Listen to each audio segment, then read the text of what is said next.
In today's video, I'm going to teach you how to use if function in Microsoft Excel. The if function is one of the most useful formulas in Excel because it helps you make decisions automatically based on a condition. In simple terms, Excel checks whether something is true or false, and then returns one result if it is true, and a different result if it is false. This is especially helpful for grading, bonuses, attendance, commissions, payroll, and many other everyday calculations. To begin, click on cell C2 and enter this formula, equals if, open parenthesis, B2, greater than or equal to 75, comma, quotation mark.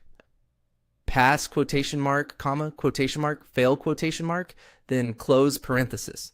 So the full formula is equals if, open parenthesis, B2 greater than or equal to 75, comma, pass, comma, fail, close parenthesis. In this example, the passing score is 75. So Excel will look at the value in cell B2 and test whether it is 75 or higher. If it is, Excel will display pass. If it is below 75, Excel will display fail. This is a great example of how the if function can turn raw numbers into clear, readable results. Once you have typed the formula, press enter. You should immediately see the result appear in cell C2 based on the score in B2.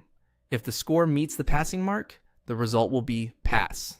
If not, it will show fail. After that, drag the fill handle down to apply the same formula to the cells below. The fill handle is the small square at the bottom right corner of the selected cell. When you drag it down, Excel automatically copies the formula and adjusts it for each row.